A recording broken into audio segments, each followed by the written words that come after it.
April 1943. The morning air over the Solomon Islands was impossibly clear, the kind of tropical clarity that made the world seem calm, almost innocent. But far above the jungle canopy, that illusion was about to burn away. A Japanese transport plane moved steadily across the blue, escorted by a handful of fighters. Inside sat Admiral Isoroku Yamamoto, the most brilliant strategist Japan had produced, the man whose mind had conceived the strike that plunged America into war. He was precise, disciplined, and fatalistic. To his staff, he was a man of iron courtesy, who always believed he would die in battle, not in bed. This morning, his belief would prove prophetic. Far away, in the stillness of a small American outpost, a secret message had already sealed his fate. American codebreakers, working under the project known as Magic, had intercepted Japan's encrypted radio traffic. Messages revealing the Admiral's exact itinerary, his departure time, route, and landing point. It was a revelation so improbable, so precise, that it felt like destiny itself had spoken through static. When the orders reached the fighter squadrons on Guadalcanal, there was no hesitation. 16 American pilots prepared for the most precise ambush of the Pacific War. They knew the target only by title, not name, but the mission's tone told them enough. This was no ordinary strike. This was vengeance in the sky. As the engines roared to life, the men of the 339th Squadron felt the weight of something larger than duty. They flew low, almost skimming the ocean, to stay hidden from radar. Every vibration of the P-38s carried the pulse of a nation still haunted by Pearl Harbor. They did not know they were hunting the man who had orchestrated it. In the cockpit, their eyes strained against the sun and sea, scanning the horizon for the faint shimmer of silver wings. The Pacific was vast, endless, but not infinite. Somewhere ahead, time itself seemed to slow. Then they saw it. A dark speck against the morning sky, followed by others in close formation. Yamamoto's convoy. The American formation broke silently into attack positions, heart steady, fingers on triggers. At that moment, the air above Bougainville became the center of the world. When the first guns opened fire, the sky erupted in thunder. One Japanese escort plunged in smoke, another spiraled into the trees below. Yamamoto's plane took a burst through its engines, and for a brief, suspended instant, it seemed to hold, as if defying gravity itself. Then, quietly, it began to fall. Witnesses on the ground later spoke of a thin line of flame trailing behind the aircraft as it descended into the jungle. It struck the canopy with a muted crash, scattering fragments of metal and fire through the green. For hours, the forest burned in silence. When the Japanese search party finally reached the wreckage, they found Yamamoto's body still seated upright, his white gloves folded in his lap, his katana resting beside him. He had died instantly, a single bullet through the head. Even in death, his posture remained formal, composed, almost peaceful. News of the ambush traveled through the Pacific like a whisper carried on the wind. To the Americans, it was a triumph, proof that code-breaking, planning, and resolve could bring justice to Pearl Harbor. But to the Japanese, it was something else entirely. Tojo's government received the report in stunned silence. They could not comprehend how the enemy had found him, and so quickly. Within the Navy, suspicion turned inward. Was there a traitor? Had the gods abandoned them? The High Command knew the truth would crush morale, so they hid it. Yamamoto's death was declared a secret of the Empire. In that secrecy lay the first fracture. Yamamoto had been more than a commander. He was the moral spine of Japan's Navy, the rare realist who understood the limits of Japan's industrial might. He had warned his country that war with the United States could not be won in the long run. For 6 months, he had once said, I will run wild. But after that, I can promise nothing. Now 6 months have passed, almost to the day. His prophecy, like his life, had come full circle. In the jungle, soldiers gathered the remains of their fallen leader with ritual precision. They burned incense, wrapped his ashes in silk, and began the long journey home. Above them, the jungle was silent again, its canopy closed, concealing the wreck that marked the turning point of an empire's fate.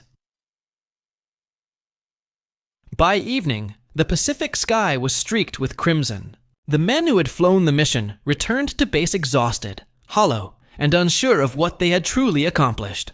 They had killed the enemy's greatest mind, but in doing so, had also lit a fuse that would change the course of the war. For Japan, the loss was not only strategic, It was spiritual. The empire had lost its architect, its measured voice, its sense of destiny. And as the sun fell beyond the ocean, one truth lingered like smoke in the wind.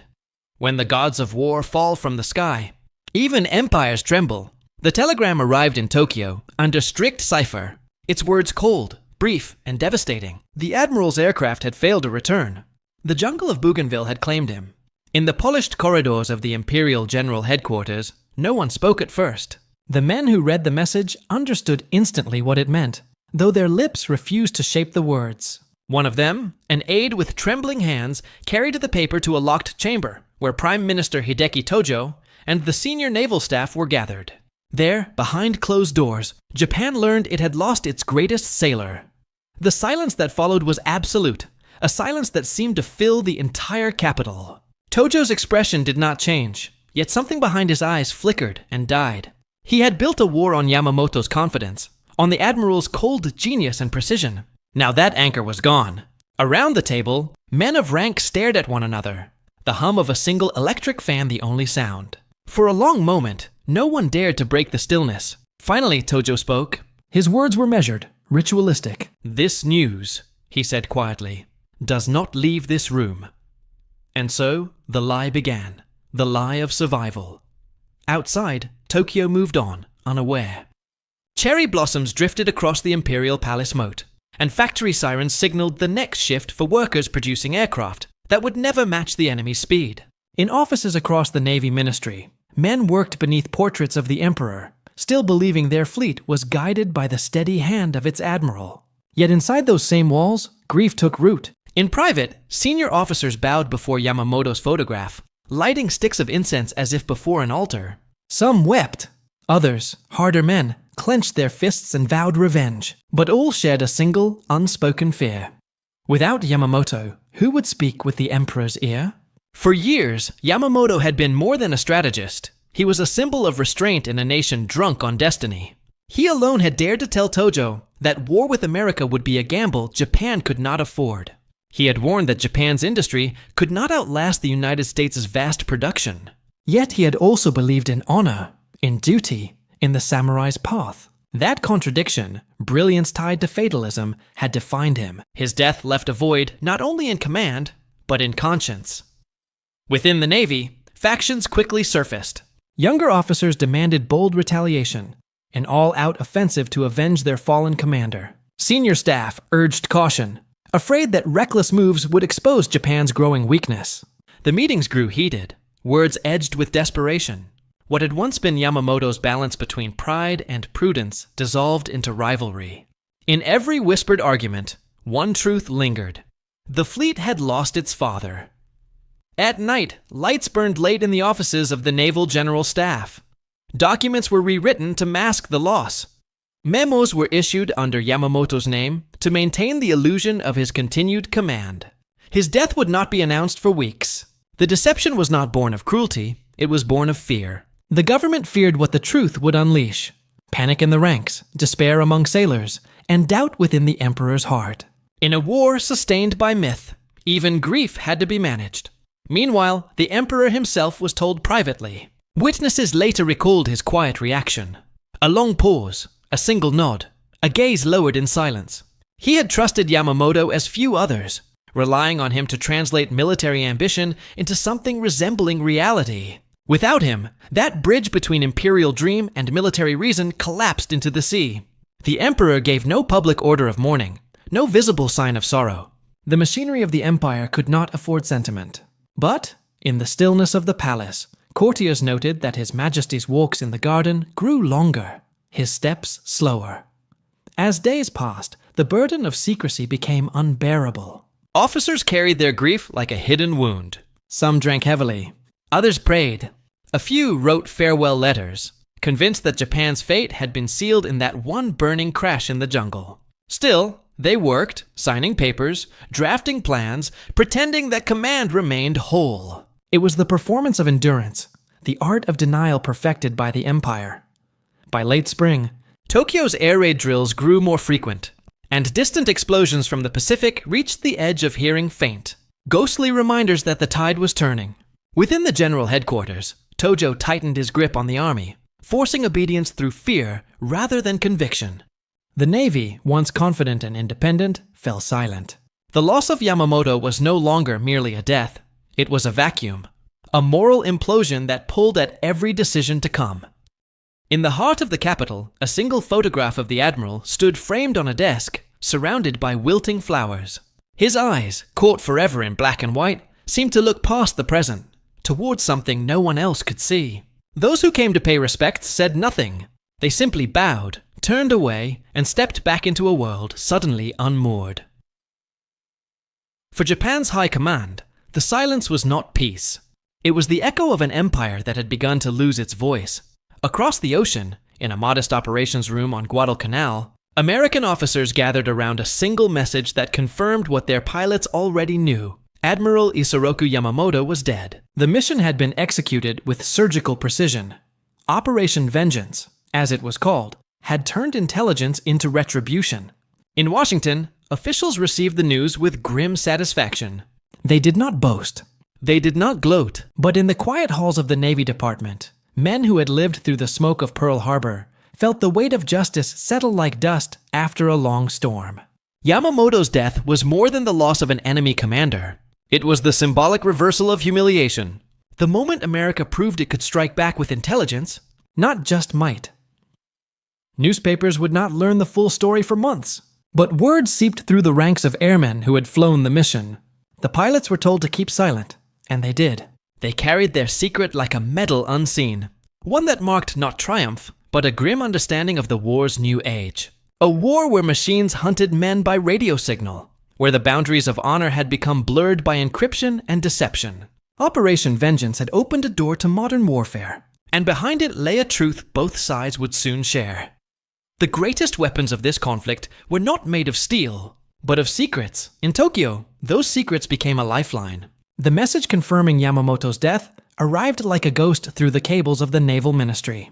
For days, the High Command debated not how to mourn, but how to conceal. Officially, the Admiral was still alive, issuing orders, visiting bases, inspecting the front. Messages in his name continued to flow to the fleet, each signed with the familiar stamp of command.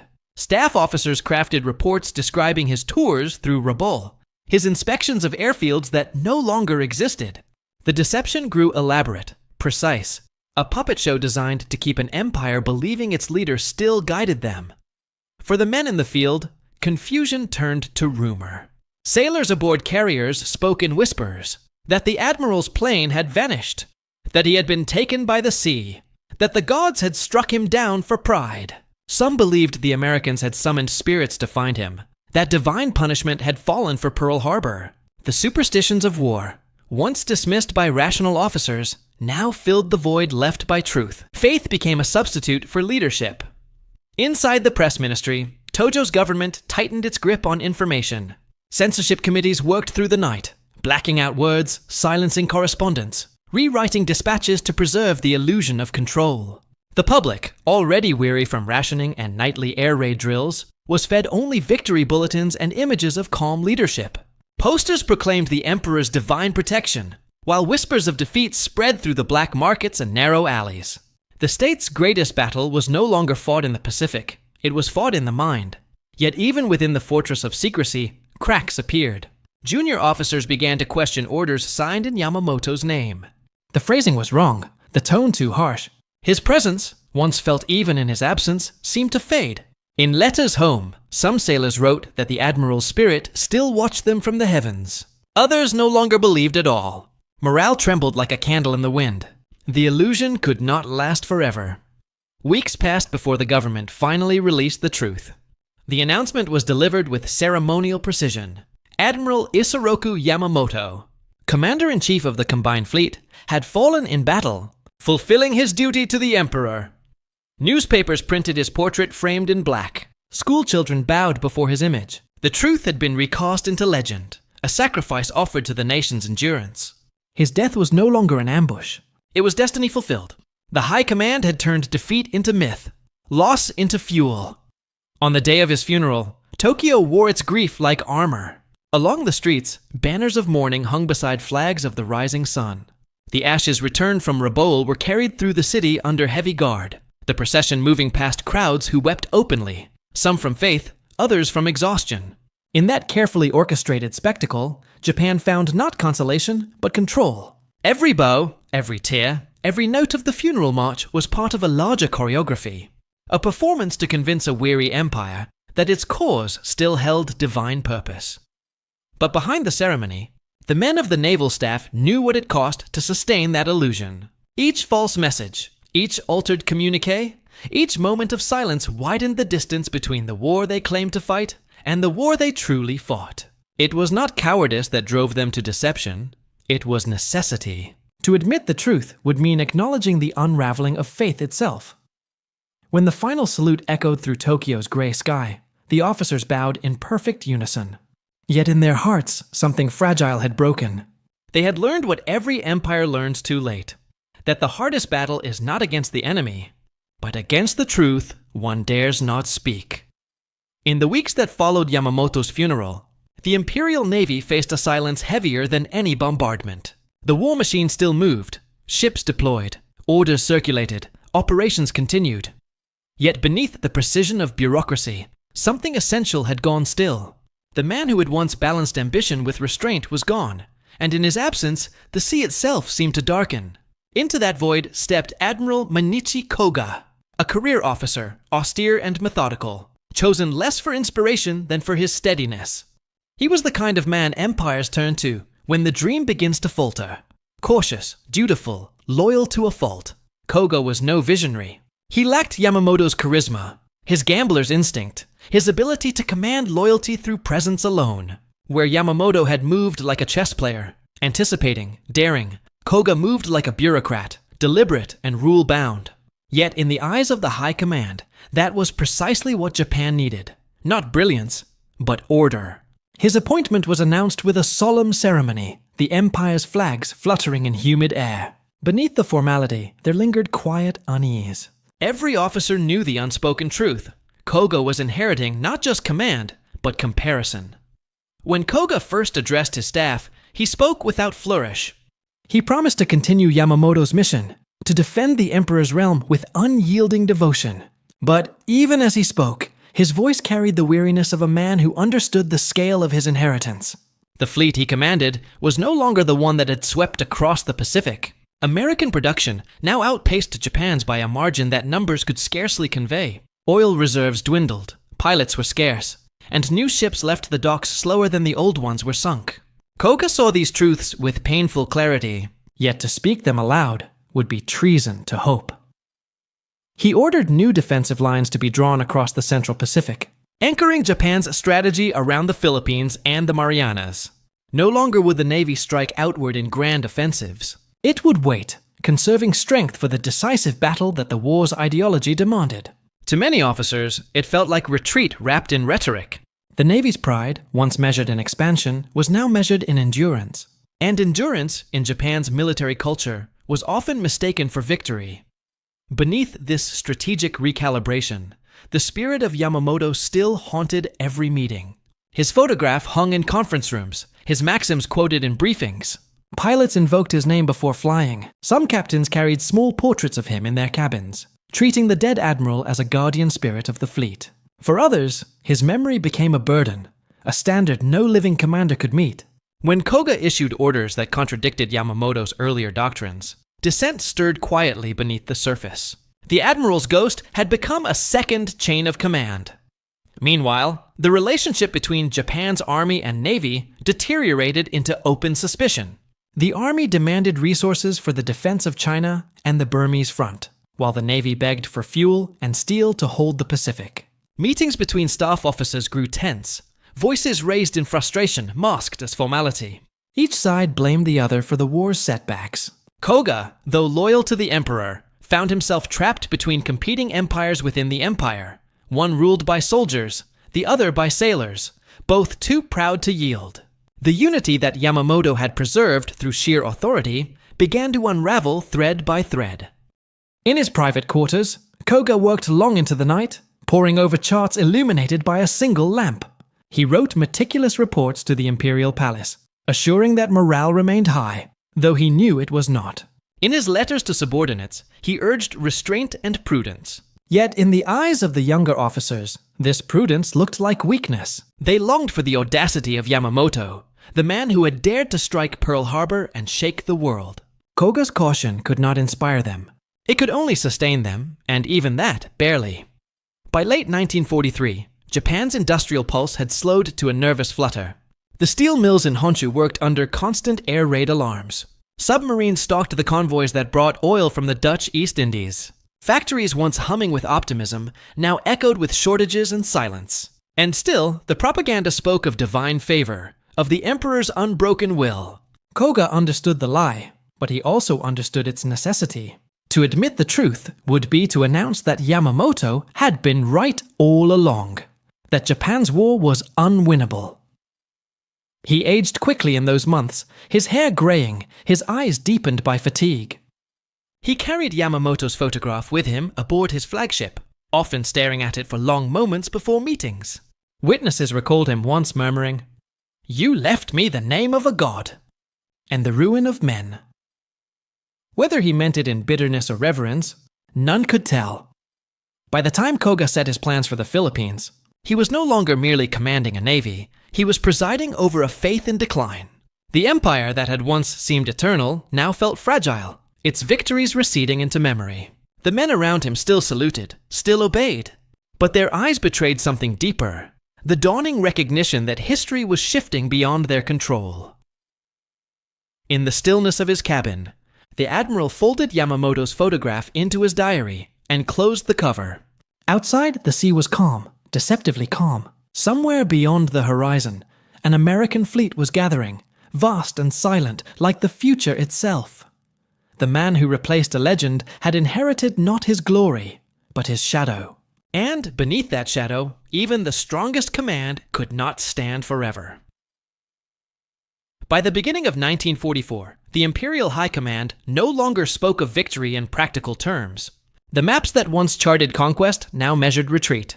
On the walls of Tokyo's military offices, the red pins of the empire had begun to collapse inward, like a tide receding after a storm. Yet within the meeting rooms of the Army and Navy, another tide was rising, a tide of fanaticism, born from fear, disguised as faith. The death of Yamamoto had left a vacuum where logic once lived. In its place came the language of martyrdom. Officers, once trained to weigh tonnage and fuel, now spoke of spirit and destiny. Victory through death, they declared, turning the idea of annihilation into doctrine.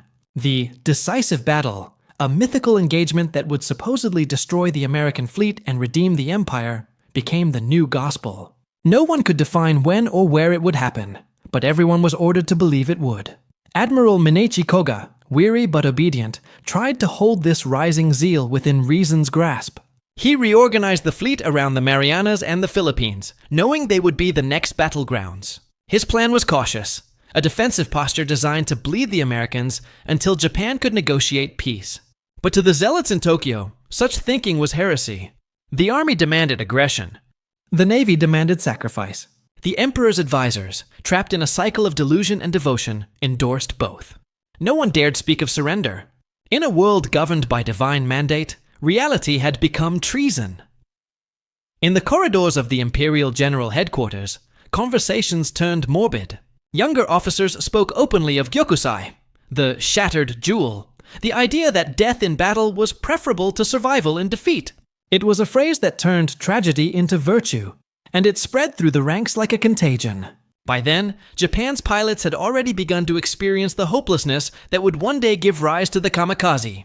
Fuel was rationed to a trickle. Aircrews trained without flying, studying diagrams of aircraft they might never see again. Still, orders came demanding more defense, more sacrifice, more faith. Koga understood that faith alone could not keep ships afloat. The once mighty combined fleet was reduced to fragments. Every sortie consumed precious oil that could not be replaced. Convoys to the south were hunted relentlessly by American submarines. Even as Japanese factories worked night and day, the materials of war vanished faster than they could be produced. Koga began to speak cautiously of conservation, of survival, words that, to his subordinates, sounded dangerously close to defeat. The breaking point came with the planning of Operation Eigo. Japan's gamble to confront the American advance. To Koga, it was a desperate necessity, a final attempt to deliver a blow that might buy time. To others, it was the fulfillment of prophecy, the decisive battle long promised by Yamamoto's successors.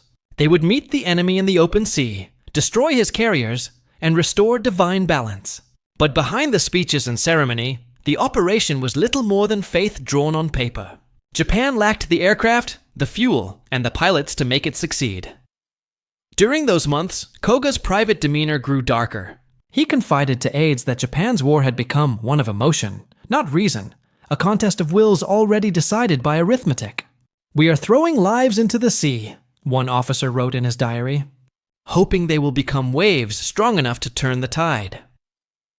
When Koga traveled between bases to rally morale, he was met by soldiers who bowed deeply and spoke of glorious death. Their sincerity broke him more than any defeat could. In March, while flying through a tropical storm en route to the Philippines, Koga's aircraft vanished. No enemy had fired.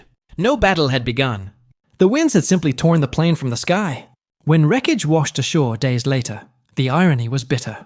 The man who had tried to restrain Japan's suicidal descent had perished by nature's indifference. His death, like Yamamoto's, was turned into legend. The Navy announced that its commander had died, facing the tempest with courage. In truth, he had died trying to steer an empire through it. With Koga gone, the High Command's last tether to moderation snapped. Leadership passed to men who spoke not of victory, but of purity through destruction. Strategy became ritual. Orders demanded death over retreat. In the coming year, this creed would find its final expression in the kamikaze. Young men trained not to fight, but to die beautifully. The dream of the decisive battle had consumed itself, transforming strategy into suicide. By then, Japan's fate was no longer written on maps or in communiques. It was written in the haunted eyes of its soldiers, in the empty harbors where ships once stood, in the hollow prayers whispered to a silent sky. The empire that had begun the war with vision now stumbled toward its end, guided by ghosts. And in that descent, quiet, relentless, inevitable, reason itself became the casualty that none would mourn. The morning was gray when the train carrying Admiral Isoroku Yamamoto's ashes reached Tokyo Station. The platform had been cleared of civilians. Only soldiers and officials stood in the drizzle, their uniforms darkened by the rain. The urn was small, smaller than the myth it contained, wrapped in silk and guarded as if it still commanded fleets. A military band waited in silence, instruments glistening beneath the clouds. At the signal, drums began their slow, deliberate rhythm. The sound of a nation mourning itself. Across Japan, factories halted, schools paused, and the nation's radios carried a single message. The soul of Admiral Yamamoto had returned to the homeland. To the people, it was not merely the repatriation of a hero, it was the homecoming of belief. For 2 years, the war had taken everything but faith. And now, that faith was being paraded through the streets of the capital, draped in white chrysanthemums and imperial banners. At the front of the procession, the emperor's envoy walked with ritual precision, each step measured, each bow exact. Behind him, rows of officers marched in silence, their faces carved with grief that looked both genuine and rehearsed. The music of mourning filled the air, low, somber, dignified. It was not sorrow for a man they had known. Few had. It was sorrow for what he had symbolized: discipline, intellect, and a balance between duty and doubt. In losing him, Japan had lost the last figure who might have bridged the chasm between war and reason. Children lined the avenues, holding flags too large for their hands. They bowed as the cortege passed, their teachers whispering words they scarcely understood. Loyalty, sacrifice, honor. Women in black stood along the sidewalks, tears streaking their faces, some from grief, others from fear. For in the endless funerals of empire, they saw the shadows of their own sons. The state had transformed mourning into ritual obedience, a choreography of devotion designed to hold despair at bay. The funeral procession moved toward the Yasukuni Shrine, where Japan's war dead were enshrined as deities. The air was thick with incense. In the courtyard, thousands of officers assembled, their white gloves pressed to their chests. When the urn was placed before the altar, a hush fell so deep it seemed to erase the city's noise. Then, in a single collective motion, every man bowed. It was a moment of perfect symmetry, the living saluting the dead, the dying saluting death. Inside the shrine, the emperor stood beneath the dim light of lanterns. Witnesses recalled that he lowered his head for a long, motionless moment, a gesture that would later be described as both reverence and resignation. For the first time, perhaps, the emperor felt the war's weight as more than abstraction. The death of Yamamoto had stripped the empire of its illusion of control. The architect of Japan's boldest triumph had become the symbol of its slow collapse. The High Command used the ceremony to renew the nation's will. Newspapers described Yamamoto's spirit as eternal, watching over Japan's forces from the heavens. His ashes were carried to the Imperial Palace, his portrait unveiled in classrooms, his final words, polished and mythologized, taught to children as scripture. Yet beneath this orchestrated reverence, many among the leadership saw what they dared not speak, that the empire itself was dying, and this funeral was its rehearsal. In the weeks that followed, the contradictions grew unbearable. Air raids drew closer to Tokyo, and food became scarce. The same newspapers that praised Yamamoto's divine sacrifice printed headlines of strategic withdrawals. Every loss was renamed a moral victory. Every retreat described as a noble delay. The illusion demanded constant tending, as fragile as glass. The funeral had not healed the empire's fracture. It had merely disguised it beneath ceremony. For the officers who had served under Yamamoto, the event was both honor and torment. They remembered him as a man of rational courage, the one who had warned that the war could not be won, who had tried to shield his men from the fanatics now guiding the nation. Standing amid the crowds, they saluted as the bugles played, yet many lowered their eyes, unwilling to look upon the casket too long. To them, the procession felt less like homage and more like betrayal. By evening, as the sun dipped behind the Imperial Palace, Tokyo returned to its uneasy rhythm. The banners came down, the crowd dispersed, the ashes interred.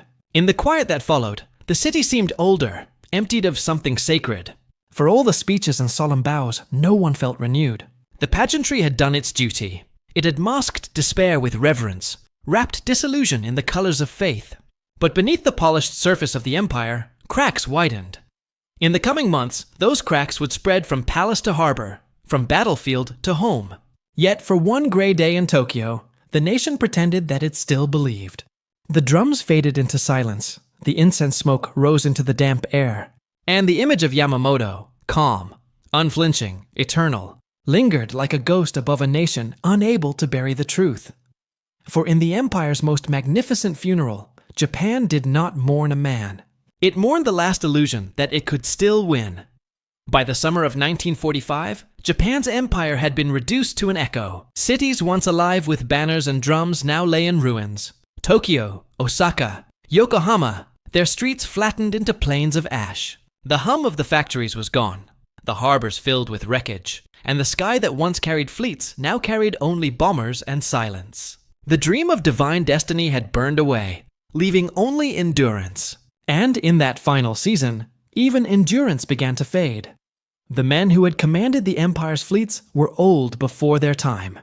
They gathered in what remained of their offices, surrounded by maps so outdated they might as well have been relics. Every plan had failed. Every defense collapsed. Yet, when they spoke among themselves, they still invoked Yamamoto's name, not as a leader, but as a ghost. They spoke of him as if he had never truly died, as if his shadow still sat at the head of the table, silent, watching. For these men, his death 2 years earlier had marked not just the loss of command, but the death of coherence itself. The Imperial Navy had begun to die the moment his plane fell through the clouds over Bougainville. They remembered him now in fragments. The admiral who had warned that Japan could not win a long war, who had urged caution even as he planned Pearl Harbor. Some called him fatalistic, others prophetic. But in their memories, the distinction no longer mattered. What had once been strategy was now tragedy foretold. They spoke of him not to inspire, but to explain. Every defeat seemed to trace back to that single loss, as if the fall of one man's mind had set the empire's spirit adrift. Outside the war rooms, the country lived in shadow. Civilians dug shelters into the earth. Mothers carried children through the rubble of firebombed neighborhoods. The air smelled of smoke and rice husks, of loss turned ordinary. Schoolboys once taught to die for the emperor now scavenged for food. Across Japan, belief had turned brittle, still spoken, still ritualized, but hollow. The slogans of the early war years, sacrifice, purity, destiny, now sounded like prayers recited to an empty sky. When the Emperor's voice finally came over the radio in August, breaking his silence, the people listened in disbelief. It was the first time most had ever heard him speak. His words were formal, restrained, almost abstract. Yet behind the language of surrender lay the quiet admission that every promise made to the nation had dissolved.